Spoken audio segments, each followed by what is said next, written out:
Hello, my name is Ruben and I'm here to speak with you about my first vlog, speaking about skills versus capacities.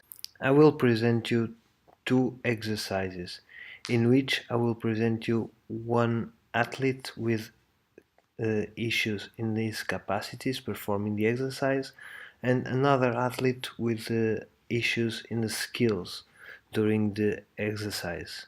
As you can see, the exercises chosen were the squat and the split squat. The first video analysis will be about an athlete performing a squat, in whom you will be able to see some problems in his capacities during the exercise. In a lateral perspective, we can clearly see that the athlete doesn't reach the parallel squat position. Besides that, we can also see that the athlete is not using that much of dorsiflexion in the ankles. It is also easy to perceive that in the end of his range of motion, the athlete does a little bit of tucking in his lumbosacral region.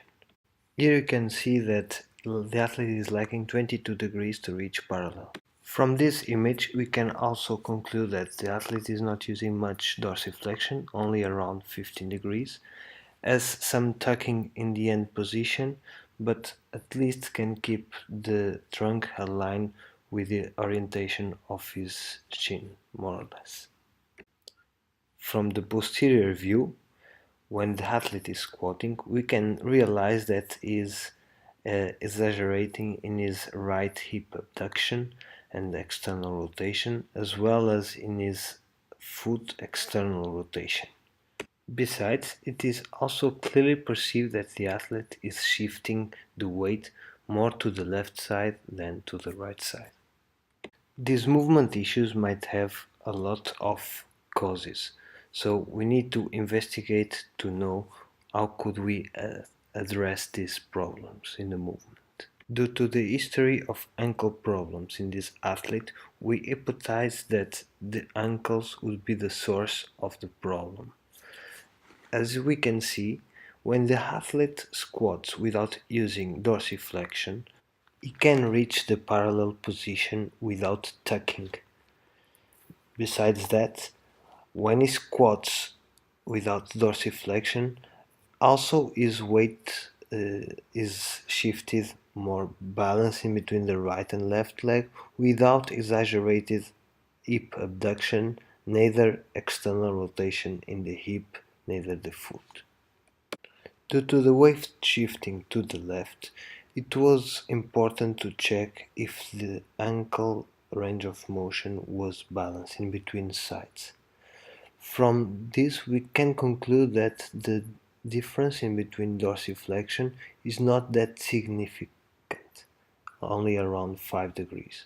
That most probably would not justify the lateral left shift of the weight.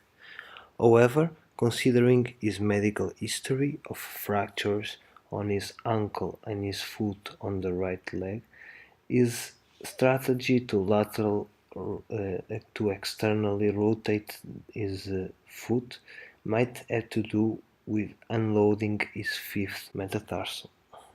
The intervention that we could use for this athlete would be to utilize some ankle mobility drills in order to improve the range of motion in both ankles, and also introduce some exercises to stabilize his low back uh, to prevent it tucking during the squat until parallel. The second analysis will be about squat, but this time with an athlete with skills issues. We can consider a skill problem when we have all the needed mobility, stability and strength to perform the exercise, but because of lacking in the skill or motor control, we are not being able to perform the adequate movement pattern.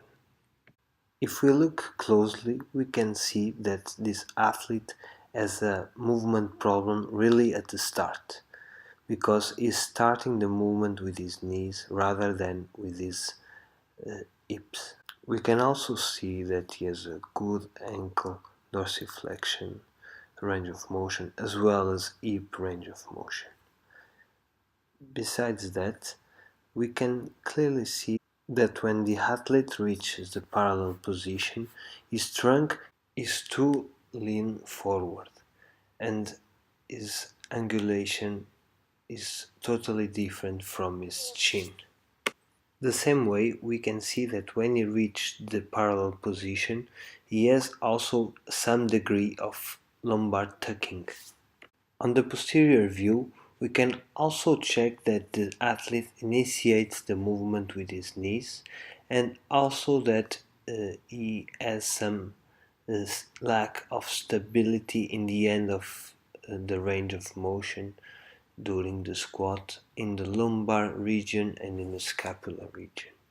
In the intervention using this athlete, we try to coach him to initiate the movement with his hips, using as a feedback a bench. After the intervention, we can clearly see that the athlete improved his movement pattern, having less tucking, but however still persisting, but is already initiating with the hips.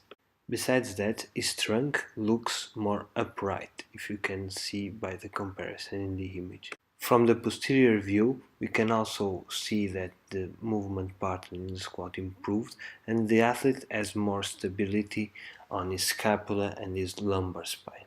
Our main intervention was the coaching and give feedback about the initiation of the movement with the hips, but we can also include some exercise for lumbar stability. The next movement analysis will be about the split squat used in a scenario of an ACL rehabilitation, so in which we don't want much forward movement of the knee over the ankles and want also some forward lean of the trunk in order to increase the activity in the hamstrings and protect the graft. During this split squat, we can clearly see that the athlete is not being able to achieve the full range of motion of the hip, going too forward with his left knee. As you can see in the image, the athlete doesn't even reach the 90 degrees of hip flexion. After checking his hip range of motion, it was clear that the athlete had a problem with the hip flexion once he started to compensate after 50 degrees and had a huge compensation before reaching 90. This hip range of motion problem was also corroborated by the passive knee fallout test, which you can see that he has a big uh, limitation in the range of motion. The intervention in this athlete would be obviously some hip mobility drills to improve his range of motion. Continuing the split squat exercise, the next video will show an athlete with skills issues during that performance. With this athlete, the first thing that we can see is that he uses a huge forward movement of the knee over the ankle and also his heel raises the floor. So the athlete is transferring too much load to the front foot.